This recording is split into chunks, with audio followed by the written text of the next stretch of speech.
Morning, folks. So this is November 1st, happy November. So today we're harvesting corn. We've got to move some trucks around, move some equipment around. We got about a 5-mile move this morning. Have 60 acres of corn we're going to knock out and then head to a bigger field.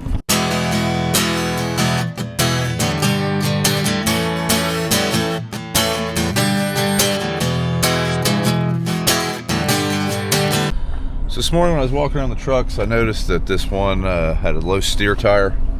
So we're gonna put some air in that bad boy and check for any leaks before we get moving. Don't want to blow a steer tire. It'll be bad.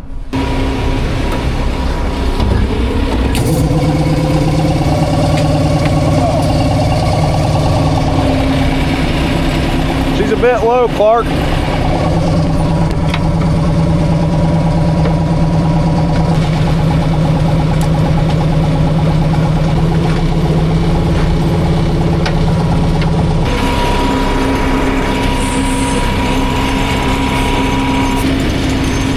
In there like swimwear.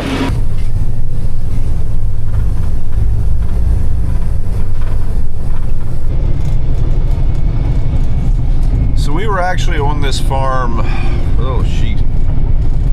probably a month ago, and we did the beans here and the corn, or part of the corn. We didn't do all the corn. There was a drone video I took and it was super dusty. That was here. We were doing beans. When we left this corn, I thought we should have stayed and done it. Dad wanted to hold off.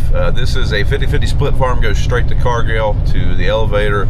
So we tried to come to this farm when the grain is dry for the landowner and for us, so we're not paying a huge drying bill. But the corn was 17%. I thought we should have got it, but we didn't. We went and did beans, which was also important, but now we're back.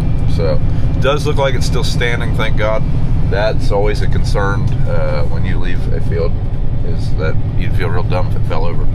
But this one's still here, still standing. We have about 65 acres. I think we did the ends on part of this field and then pulled out. So should be able to knock this out pretty quickly as long as everything cooperates on the equipment side of the house. A little tacky down here. A little tackier than I was expecting it to be, but we got turned around just fine. Didn't even have to lock in the power divider. Okay, we are actually going to dump a bean truck from the other day. I'm going to climb up and top this bin off, see how we're looking there while we got some time, and then we will get to dumping. So we still have 2 whole rings on this bin. I'm going to switch to dumping in this one and fill it up a little bit more. Kind of odd sitting there dumping this truck, and I started hearing beans hitting stuff. I looked over and this old wet bin that we don't use anymore had beans coming out of it. I put beans in that bin. That bin is right beside it on the distributor head, bleeding over a little bit. So I switched bins. I don't know what's going on. I'd say that seal up top was just bleeding by a little bit, maybe. I don't know. Either way, we caught it.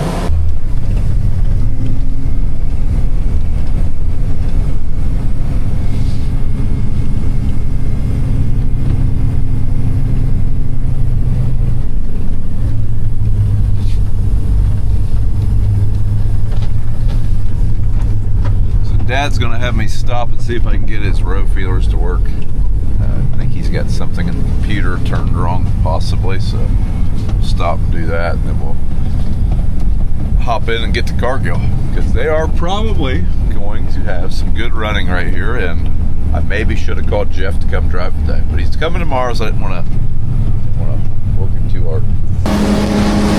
I just have the magic touch, I guess. Working now.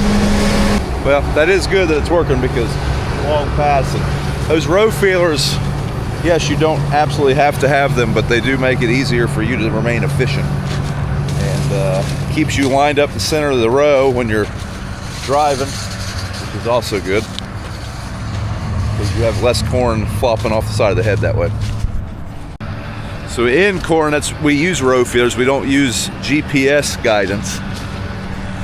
So that head is actually going, or that combine is actually going where there's corn, not just on an AB line. Because oftentimes the tractor may be going straight on an AB line, but maybe your planter's drafting a little bit, so just doesn't work. You need row feelers, so that's what we use for corn harvest. Nobody's in here. That's good.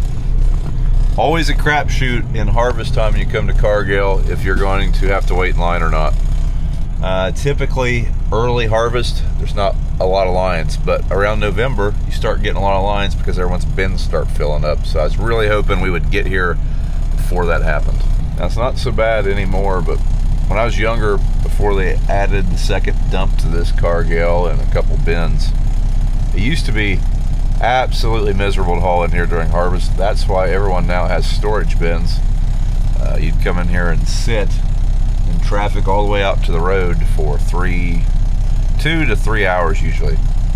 Back then we used to wake up at 5, hop in the trucks, try to be the first one in line so that we could dump at 8 and then try to get back in here and maybe have all the trucks emptied by 11 was always the goal. Anymore, it's pretty nice. That usually doesn't happen. There might be a day or two in the fall, but for the most part, if you do have to wait in line, it'll only be like 10, 15 minutes, maybe 20 or 30. Well, that didn't take long. I get back with the first load and both trucks are loaded. Well, they're still rolling. Haven't caught me yet, but say it's coming.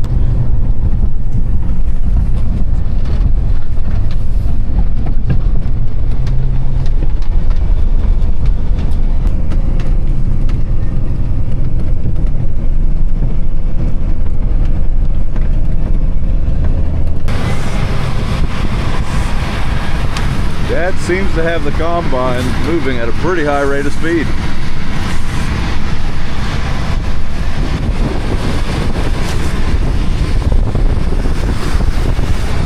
I guess he was only taking half a swath, so that would make sense.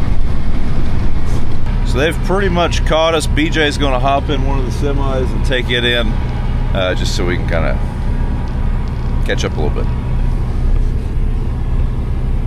I know someone's going to point out what's the use of having this high-speed, high-capacity machine if you can't keep up with it. I definitely should have called Jeff today. I kind of overestimated my capabilities, I guess. In previous years with the other combines we've had, wouldn't have been this hard to keep up, but I mean, he's moving a good bit of bushels an hour, and I can't keep up. With two of us, I think we'd be fine if we were both trucking and no line at Cargill. And when we hauled our bins with two of us trucking, we're pretty good shape. So we are running out of acres pretty quickly. I think we have like 15 acres left here, so we're going to get done before Cargill closes for sure. Question's going to be, are all the trucks going to be empty when Cargill closes? Cargill closes at 6 today because, well, that just seems to be how Cargill in Ohio works. I hear stories of people saying their Cargill stays open real late. 7 is about as late as I've ever seen Chillicothe Cargill stay open. Oh, we just finished that field. We're moving everything back to this farm because we have like 220 acres of corn that we're going to do here tomorrow. We're not going to do that all. Tomorrow's going to be Sunday. BJ's going to be at the Bengals game. I'm calling Jeff in, so it'll be Dad, Jeff, and I. But we want to work on some smaller fields here. We have a 121 acre field, and then we have 4 smaller fields to make up the rest of that. We're going to work on those smaller fields, but we got 3 people. We should be able to make a pretty good dent in those. So anyways, we got to get the stuff moved over here now.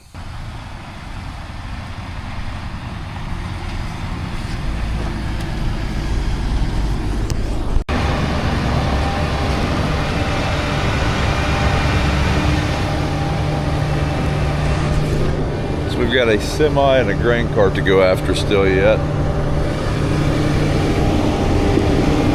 It's like Dad's going back at the farm. By the time we get everything moved, it'll probably be dark. Combine run pretty good today? Yep, run good. Run good. Think it'll blow up tomorrow? Nope. No. We got it figured out. Do we? I think so. Well, you surely couldn't tell anything from them bars just in corn. I think what happens is in the middle of the night, Brian sneaks in and sabotages the combine to create more content. I think that and Travis. It's job security. Job security. He said he likes working down here, so yeah. Well, now that the secret's out, folks, the combine, that's 100% it. I actually go in and I pull on wires and I bend things. Yes.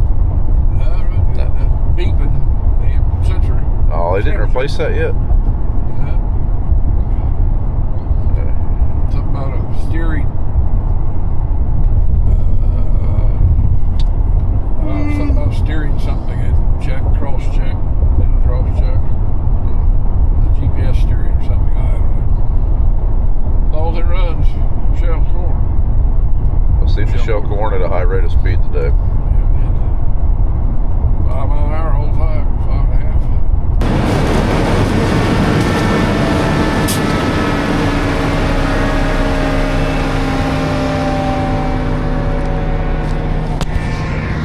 Well, folks, that's going to be it for today's video. Thanks for watching. If you enjoyed the video, please consider giving it a like and subscribe to the channel if you haven't, and tune in tomorrow and see if we can make a bigger dent in the corn crop. Thanks for watching. We'll see you in the next one.